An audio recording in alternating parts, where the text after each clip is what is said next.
میں آپ نوجوانوں کی ایک بہت بڑی وکیل ہوں۔ میں آپ کو کوئی الزام نہیں دیتی۔ جو آپ کو دیا جاتا ہے وہ آپ لے لیتے ہیں، اور ہم آپ سے توقع یہ کرتے ہیں کہ جو آپ کو نہیں دیا گیا وہ آپ کے پاس ہونا چاہیے۔ غلطی ہماری ہے۔ آپ میرا مستقبل ہیں، میں آپ کا ماضی ہوں۔ ماضی کو رد مت کیجیے، پرکھیے، جانچیے۔ اگر کچھ اچھا ہے تو آگے لے کے بڑھ جائیے، اور پھر ماضی کو دہرائیے گا نہیں۔ ہم آج تک پچھلے 75-76 برس میں ماضی کو دہرانے کی فکر میں ہیں۔ وقت گزرتا ضرور ہے مگر پلٹ کے نہیں آتا۔ ہمیں وقت کا مسافر ہونا ہے، پلٹنا نہیں ہے گستاخی اور بدتہذیبی کی طرف۔ اور ایک بہت لطف کی صورتحال اس وقت موجود ہے کہ بزوم خود جو خود کو بڑا پرہیزگار اور نیک کہتے ہیں، ان کی گفتگو سنیے تو خیال بے آبرو ہوتا ہے، اور وہ جو خود کو ہمارا سربراہ کہتے ہیں ان کی گفتگو سنیے تو زبان بے آبرو ہوتی ہے۔ جو خیال اور زبان کی آبرو نہیں رکھ پائے وہ ایک قومی ریاست کی آبرو کیسے رکھ پائیں گے؟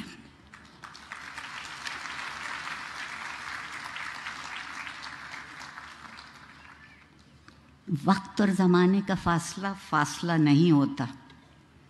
فاصلہ اس وقت ہے جب ہم ایک دوسرے کے قریب آ کے درد مند ہونا شروع نہیں کرتے، اور درد مندی کس بات کا نام ہے کہ ہم زندگی کی اور زندہ رہنے والوں کی قدر کر سکیں، احترام کر سکیں۔ ہمارے ہاں احترام کا مطلب یہ ہوا ہے کہ گویا ہم خود نیچے ہو رہے ہیں۔ عاجزی سے بڑی کوئی خوبی نہیں، اور عاجزی سے بڑی کوئی دولت نہیں۔ میں آپ سے، لمس کے طالب علموں سے، اور جو تجربہ میرا یہاں رہا ہے، اس بات کی توقع بہت یقینی طور پر کر سکتی ہوں کہ یہ جو درد مندی کی متاع ہے، آپ اس کو تہذیب سے باوضو رکھیں گے۔ بہت ضروری ہے۔ ہم یہ سمجھتے ہیں عام طور پر کہ صرف جسموں کی عصمت ہوتی ہے، نیت، فکر اور عمل کی عصمت اس سے کہیں زیادہ قوی تر اور اہم تر ہے۔ اس لیے کہ جب زندگی بسر کرتے ہیں تو زندگی کی عصمت کا نام اخلاق ہے، اور میرا جی نہیں چاہتا کہ آپ میں سے کوئی بھی بے عصمت، بے اخلاق زندگی گزارے۔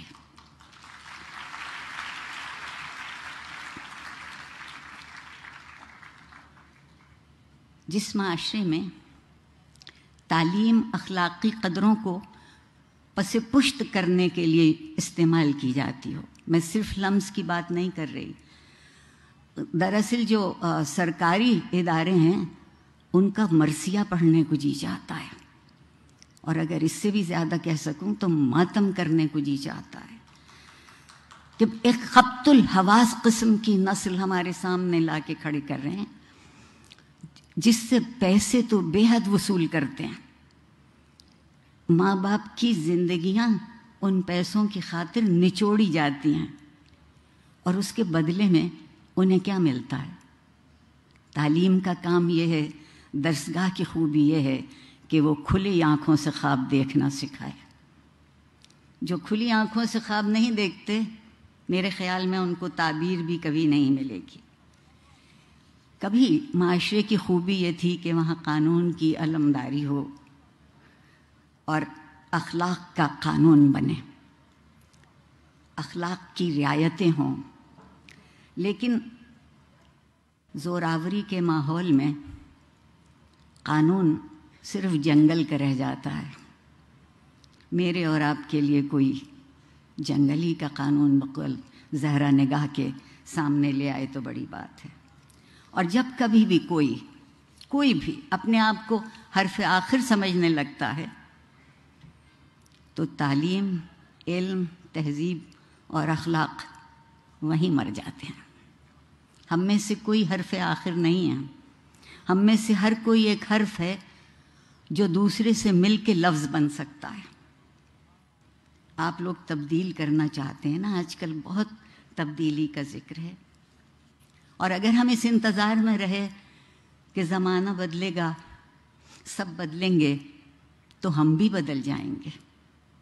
میرا خیال یہ ہے کہ بجائے غم اور غصے کے نڈھال ہونے کے، میں بہت وقت آپ کا نہیں لوں گی، ایک شعر آپ کو سنا کے آپ کے صبر کی اور آپ کی توجہ کی اور آپ کی عنایت کا شکریہ ادا کر کے چلی جاؤں گی۔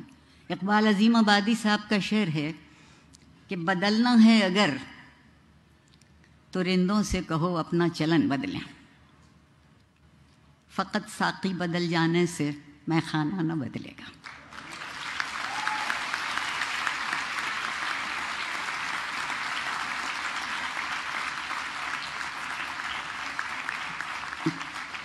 پروردگار آپ سب کو کامیاب اور سرخرو کرے۔ پروردگار آپ کو وہ دولت دے جو اس ملک اور اس معاشرے میں بہت تھی اور ہم نے لٹا دی، آپ اسے واپس لے آئیے۔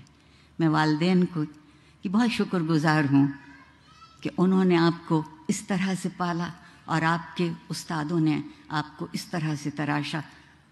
میں آپ سے یہ کہہ سکتی ہوں کہ میں آج جو بھی ہوں اس میں میرے والدین اور میرے اساتذہ کے علاوہ وہ معاشرہ شامل ہے جس نے ہمیشہ جب کبھی میں لڑکھڑانے کو ہوئی تو میرا ہاتھ پکڑا۔ بڑی نوازش، بہت شکریہ۔